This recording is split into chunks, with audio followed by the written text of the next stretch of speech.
are now listening to the War Report Podcast Network. What is up, everybody? Welcome back to the College Loop Podcast. It was 241 of the College Loop Podcast. I'm Dylan Larck on Twitter, here to talk to you about the latest in Auburn athletics news. Where we're going to get started right away with the headliner of today's episode, as Deuce Knight has officially set a visit date to come to the Plains. Auburn's main quarterback target for class 2025, and the guy that both Auburn and Ole Miss are both trying to flip from Notre Dame. Per Tom Loy, he brought up this up, wrote an article on 24/7 Sports talking about it. He'll be at the home opener on August 31st with Alabama A&M, which I think is a great game. You get a night game as well as a season opener where everyone's going to be packed. No one's going to leave early because it's just going to be a fun game all around. Get to see the new team, get to see some new faces and some all that. But from what Tom Loy has been saying, it looks like Auburn is the clear favorite for Deuce Knight, which is something that I think a lot of Auburn fans, including myself, have believed for quite some time now. I'm honestly surprised. He also said in the article that he wrote for 24/7 as well that he is wanting to make a decision sooner rather than later, whether it's just decommitting from Notre Dame or announcing a flip. I'd be surprised if Auburn doesn't land Deuce Knight. I know Auburn is a clear favorite, and I think he fits well for what Auburn wants to do going forward, a dual threat quarterback with an arm. And I think it'd be cool. I mean, Auburn hasn't had a left-handed quarterback, I want to say, since Cord Sandberg, but a starting quarterback since Brendan Cox. So it'd be interesting to see. I would love to see it. But looking at what Auburn needs to do to land Deuce Knight is going to be the proof of concept in the team. Can this team pass the ball down the field? Can it show some contingency plans behind Peyton Thorne? Is this team prepared for the future going forward? How will the competition look like between him and Walker White going forward? Maybe even Hank Brown involved in that mix as well. We'll get into that in just a little bit. But yeah, just some great news to hear that Deuce Knight is officially going to be visiting the Auburn Tigers. I know there's still some rumors. I don't know if it's ever been confirmed or not, if he was at Big Cat Weekend or not. There are mixed reviews on whether or not he was actually at Big Cat Weekend or not.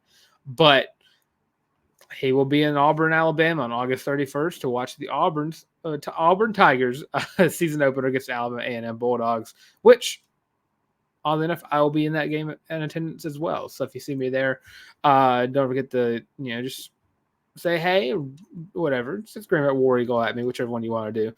But just kind of going forward, keeping it quarterback centric for a little bit. Hank Brown has been announced as quarterback 2, right behind Peyton Thorne going into the 2024 season, beating out Holden Geriner and redshirting, of course, Walker White. So this pretty much confirms what everyone's been thinking for quite some time now, that Holden Geriner pretty much has a foot out the door. He's still going to wait till he graduates. I think after the season, you're still going to see Holden Geriner enter the portal. I just think that the timetable did not work out well for him. Holden Geriner was, of course, a Brian Harsin recruit, the pro-style quarterback. Hugh Freeze wants to run more RPO. That's what he ran last year. That's what he's going to be running going forward. Having legs really help your case for Hugh Freeze offenses. And I just don't think Holden Geriner ever was able to put it all together on the field from what we've seen. I mean, he was great in practice, and we've heard that all throughout the spring of this year and spring of last year, where and it never really showed itself on the field. Hank Brown came in the one game he played in and went in against Maryland and performed pretty well. He was clearly the best quarterback on the field that day for Auburn. Whether or not it was at the end of the game and everybody was tired, whichever one you want to say, but performed very well at the end of that game. I think he has earned the quarterback 2 spot. And it'll be interesting what the quarterback battle will look like going forward in the 2025, because this is, of course, Peyton Thorne's team. Another quarterback battle will ensue after he leaves going into the next year. But quarterback is going to be the topic going forward, because, I mean, you're going to a season where there's a lot of controversy amongst the Auburn fan base on whether or not you support Peyton Thorne, whether you want him to be benched, and so on and so forth. But overall, I think that the level of confidence that Hugh Freeze has had in Peyton Thorne going forward is what you want. And I think Hank Brown was a very solid quarterback. I don't think that he is prepared to start at this level for more than what he has already played. He would need to be developed a little bit more. I'm still very high on what Walker White's potential looks like. If Deuce Knight ends up committing to Auburn, I think he adds a very athletic quarterback into the mix. And I think next year will probably come down between a 1-year vet, Walker White, and potentially a top 5-star Deuce Knight. So very interested to see how the quarterbacks of the future will develop for the Auburn Tigers going forward. But 2024, all about Peyton Thorne.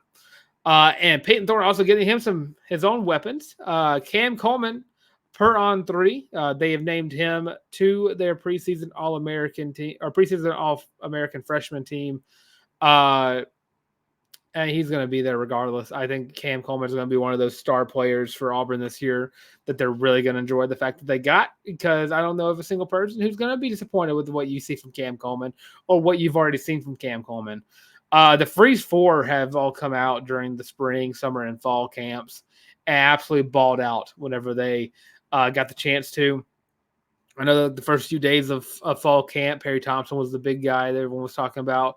As it went along, Malcolm Simmons kind of had a breakthrough. Bryce Kane had some breakthroughs. I mean, this wide receiver core is going to be really, really good. Cam Coleman, I believe, is going to be your front runner because I think he's the only one going into this year as a starter. I think you're probably going to see him probably playing wide receiver 1, if not wide receiver 2, right behind Keandre Lambert-Smith, who I think is going to be very, very good for the Tigers as well. But yeah, Cam Coleman named a preseason All-American team.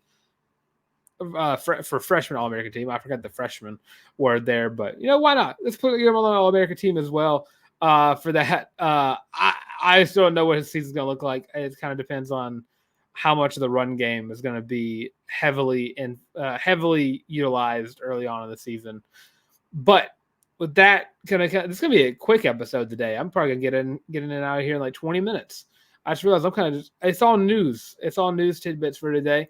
But before we get out of our football segment, I want to let y'all know that we are 11 days away from Auburn football.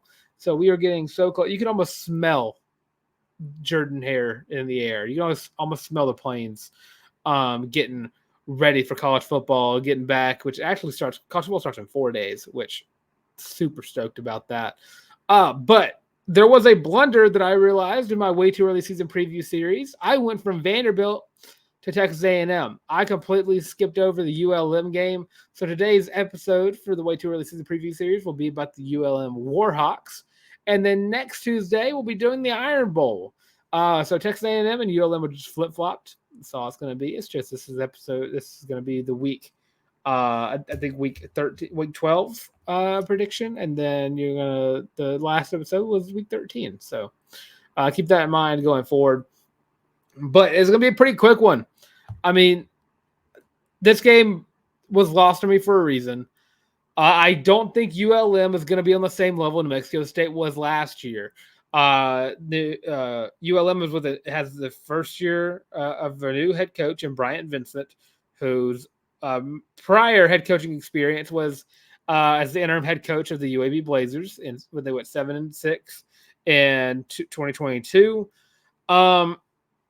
I mean, the headlining player for ULM this year is General Booty, which is a name that I completely forgot that I was going to be saying at least 2 or 3 more times on the channel this year. I completely forgot he went to ULM. ULM is bad. I don't know of a single place that has them finishing above last in the Sun Belt. They're just a very, very bad team. Last year they went 2-10. I think they earned every single bit of that. They were competitive in some games. I mean, they took Army. They beat Army by 4.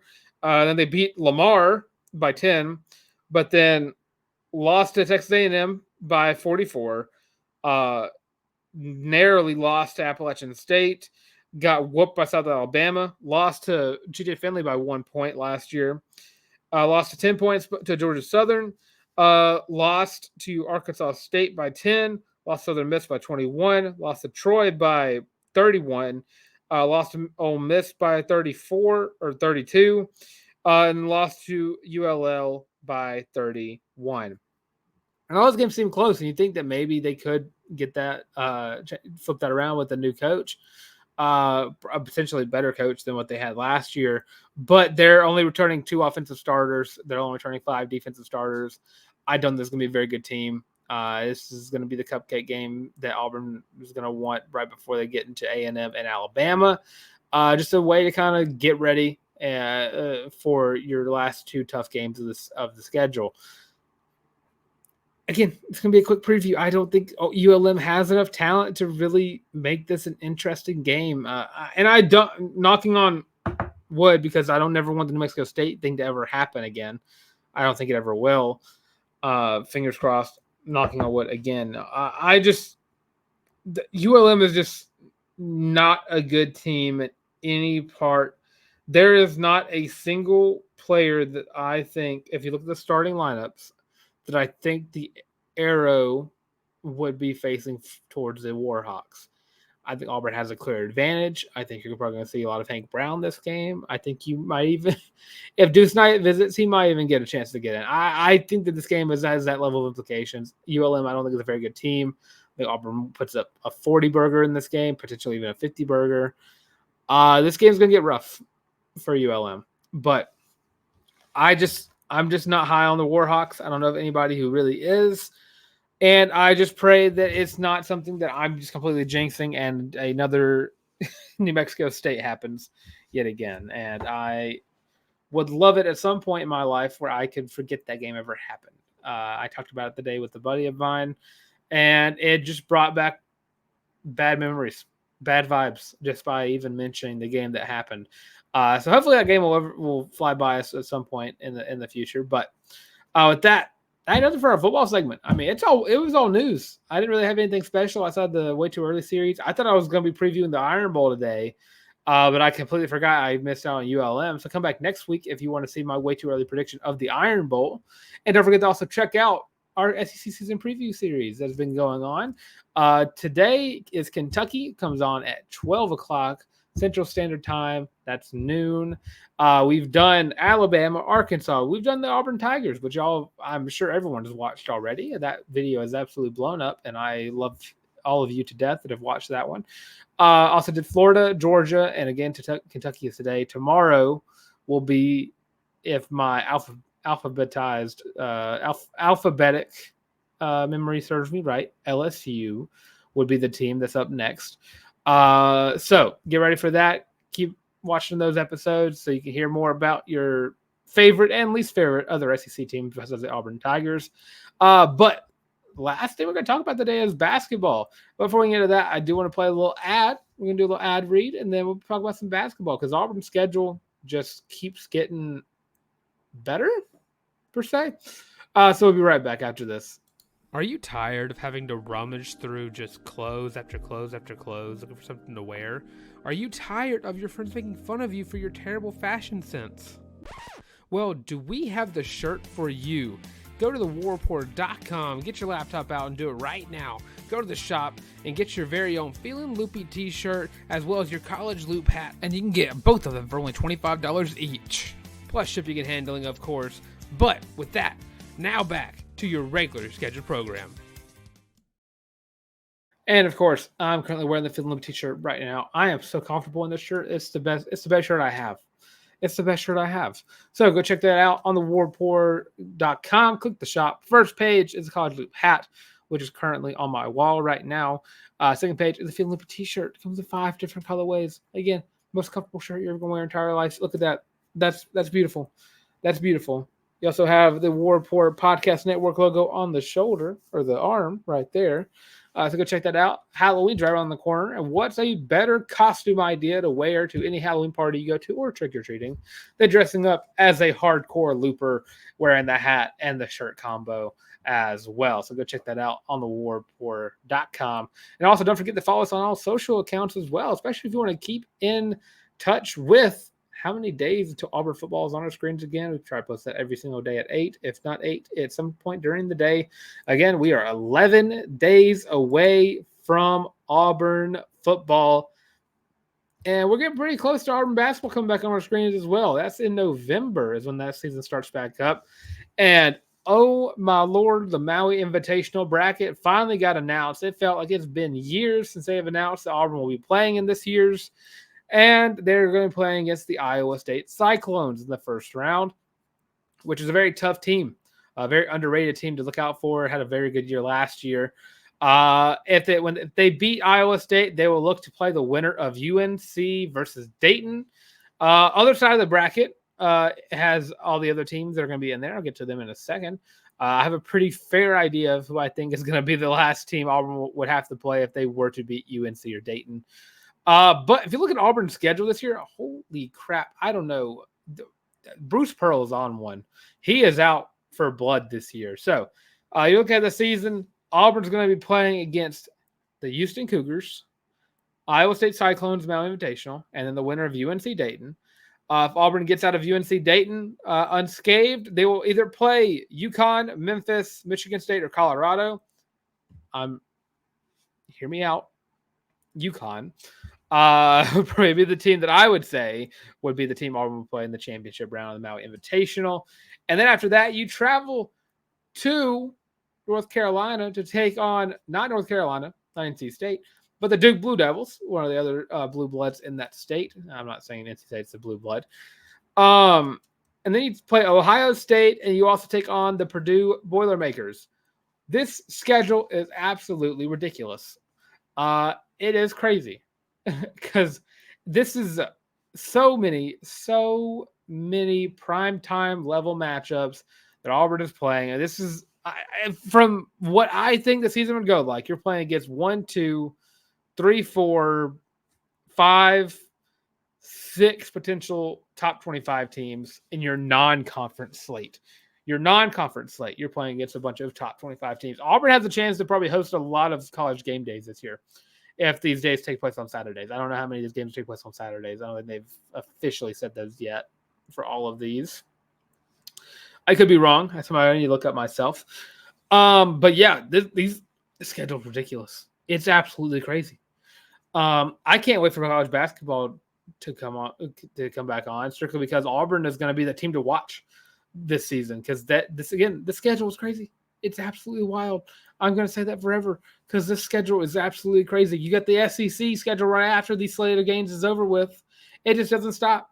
If Auburn finds a way to have a awesome record after this, I'd be surprised if they were not a favorite team to win the championship whenever March came around.